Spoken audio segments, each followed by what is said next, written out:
Hey everyone, this is Geetanjali. आज हम discuss करेंगे इंडियन लिमिटेशन एक्ट का सेक्शन 12 जो कि डील करता है प्रिंसिपल ऑफ एक्सक्लूजन से। देखिए यहाँ सेक्शन 12 में जो भी टाइम पीरियड बताए गए हैं ये सभी टाइम पीरियड एक्सक्लूड होकर ऐड हो जाएंगे प्रेस्क्राइब्ड पीरियड में। अब यहाँ सेक्शन 12 में क्या क्या टाइम पीरियड बताए गए हैं जो कि एक्सक्लूड होकर प्रेस्क्राइब्ड पीरियड में ऐड होंगे, उसके लिए सेक्शन 12 में ये 4 क्लोजेस देते हैं, जिसमें फर्स्ट क्लोज बात करता है डे ऑफ रेकनिंग से, यानी जो डे ऑफ रेकनिंग होगा वो एक्सक्लूड होकर वो दिन ऐड हो जाएगा प्रेस्क्राइब्ड पीरियड में।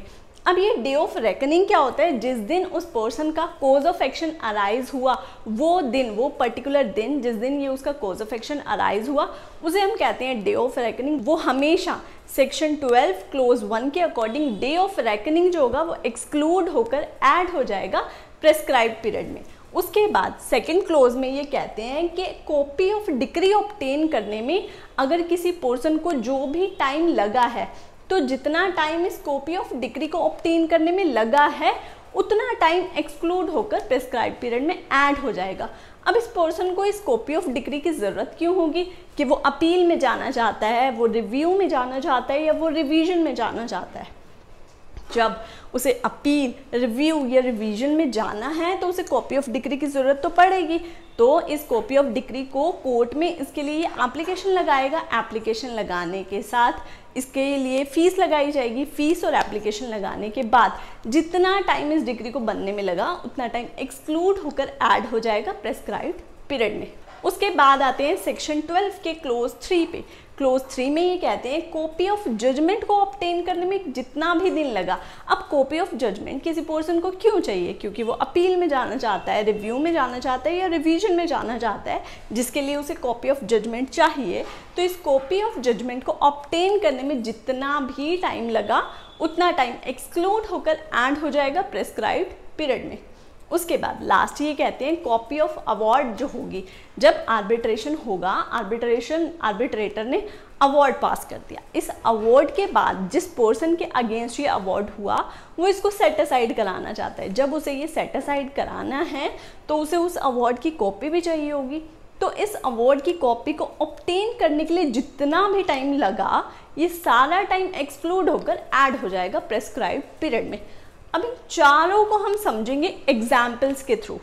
अब यहाँ सेक्शन 12 के प्रिंसिपल ऑफ एक्सक्लूजन और सेक्शन 12 में जो 4 क्लोज दिए हुए हैं उनमें क्या कहा गया है, इन सबको हम समझते हैं एक एग्जाम्पल के थ्रू। कि एक पर्सन है जिसके अगेंस्ट जजमेंट पास हो चुका है। अब ये पर्सन जिसके अगेंस्ट ये जजमेंट पास हुआ, क्योंकि ये उस जजमेंट से सेटिस्फाइड नहीं है, ये उस जजमेंट के अगेंस्ट अपील में जाना चाहता है। अब अपील में जब ये जाना चाहता है तो इसे फर्स्ट ऑफ ऑल तो जजमेंट की कॉपी चाहिए, क्योंकि अपील में जा रहा है तो जजमेंट की कॉपी और साथ में डिक्री की कॉपी भी चाहिए, क्योंकि जजमेंट का लास्ट पार्ट जो होता है वो एज अ डिक्री ही डीम होता है। बट अगर पर्सन चाहे तो अपने उस जजमेंट की कॉपी के साथ साथ डिक्री की कॉपी लगाकर ही अपील फाइल कर सकता है। तो अब ये पर्सन जो अपील में जाना चाहता है ये उस अपील को तभी फाइल करना चाहता है जब इसके हाथ में जो डिक्री है उसकी कॉपी है। तो ये पर्सन क्या करता है, कोर्ट में एप्लीकेशन लगाता है। फर्स्ट ऑफ ऑल तो अपने जजमेंट की कॉपी को ऑब्टेन करने के लिए, दूसरी बार ये एप्लीकेशन लगाता है कोर्ट में अपनी डिक्री को ऑब्टेन करने के लिए। तो जितना टाइम जजमेंट को ऑब्टेन करने में लगा और जितना टाइम डिक्री को ऑब्टेन करने में लगा, ये सारा time plus day of reckoning यानी फर्स्ट डे, ये सभी एक्सक्लूड होकर ऐड हो जाएंगे प्रेस्क्राइब्ड पीरियड में। कैसे, ये हम देखते हैं।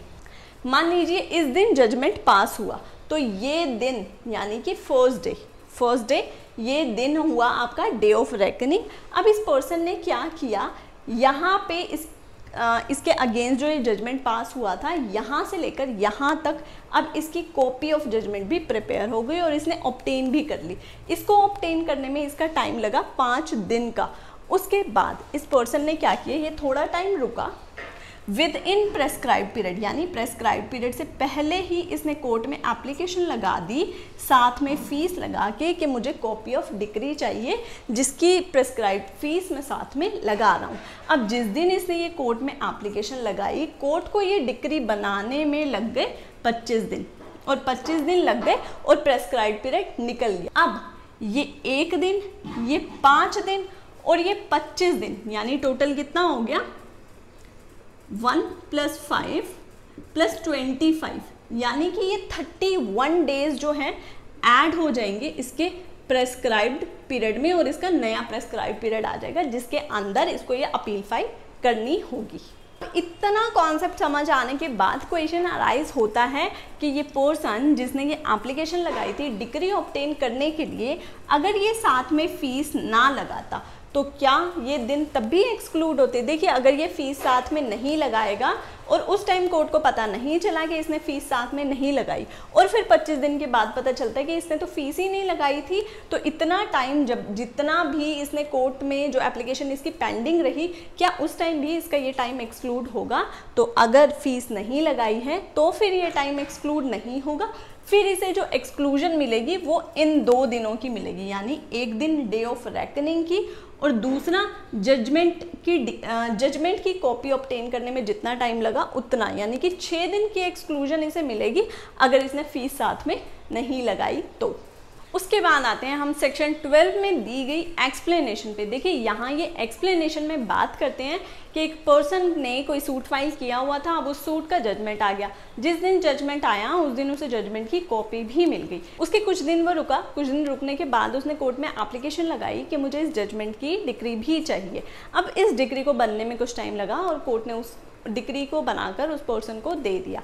तो यहाँ ये एक्सप्लेनेशन में कहते हैं जिस दिन उसने ये डिक्री की एप्लीकेशन लगाई थी और जिस दिन उसे डिक्री मिली, ये टाइम ही एक्सक्लूड होगा। इससे पहले का टाइम और इसके बाद का टाइम एक्सक्लूड नहीं होगा। इसे हम समझते हैं डायग्राम से।